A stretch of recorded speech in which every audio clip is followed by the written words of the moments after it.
Now that is a credit repair company. Paul, welcome to the program. Thanks for having me. You're a viewer, aren't you? I am. So you know what to expect. I do. Okay, this is combat. That's why I'm sweating.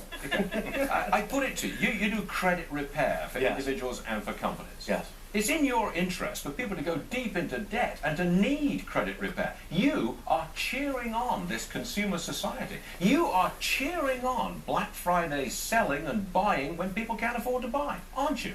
No, we're actually dealing with the aftermath.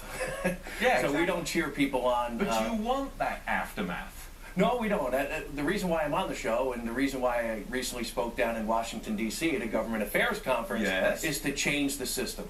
What system? The credit bureaus and the credit reporting system. What's wrong with it? Everything is wrong with it. Well, wait. Round up. But that's all you've got. You've got three companies, right? Exactly. What's wrong with them? Well, they are for-profit companies. They are not government agencies. And you're not? I am. But I also don't control the lives of 300 million people. So you have three repositories that collect the data on all of us as consumers. Then you have a separate company, the Fair Isaac Corporation, that generates our credit scores.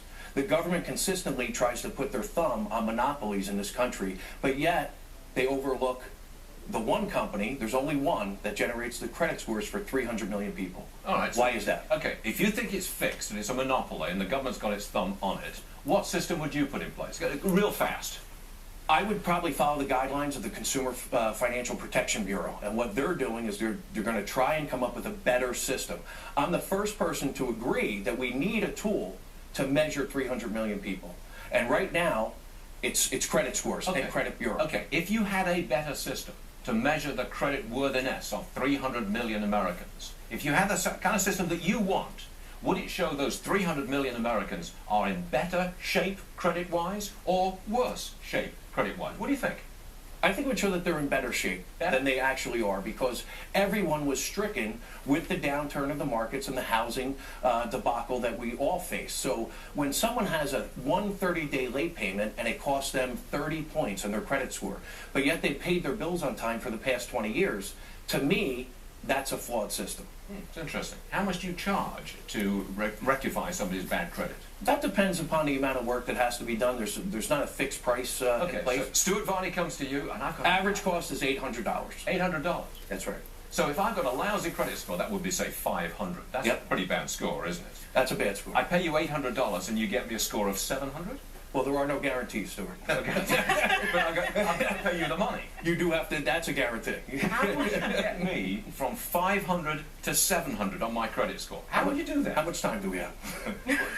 there are a number now or in my life? We have a 6-month program that we put clients through. What do you do? Okay, real fast. What do you do? We do a credit analysis and we figure out what information is on the report that's causing you pain.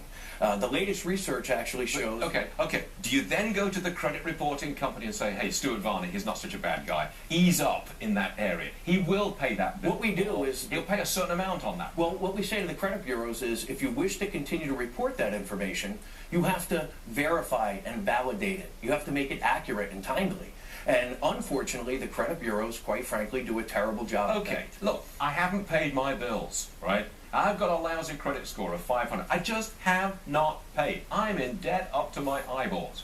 You can't fix that, can you? No, I can't. For $800, you can't. Can you fix it for $8,000? No, not for $80,000. We would refer you to either a bankruptcy attorney or a credit counseling service. Ooh. Just real quick, Paul, I'm really scared when you start to say the government should be in charge of this kind of stuff. It sounds like, to me, better that maybe you should try to create a company to compete against Fair Isaac. But I like where your head's at.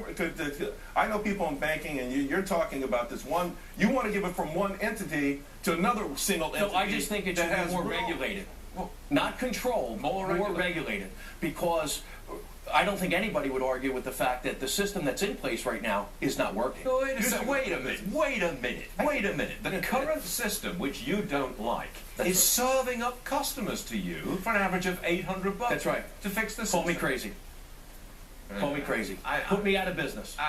I'm worried about a man who wants to fix a system which is supplying customers to him. Some people call me crazy, but that's the reality of the situation. I went into this business, I was in the mortgage industry as a mortgage broker, and I went into the credit repair organization. Mortgage broker. Right. Oh, well. But at the end of the day, I truly went into the industry to change the system, not to take money from clients. But fortunately, over the past 7 years, we've helped lots of people fight the system. You know, I'm just bleeding right here, man. Yeah, are you a bleeding heart liberal, Stuart? Because that's not what I've seen. No, you watch the show. Would you come back on this program? I would love to. You really would? Yeah. Okay. All right, Paul Oster, thank you very much indeed. So Thanks for having me. Thank you. Every year on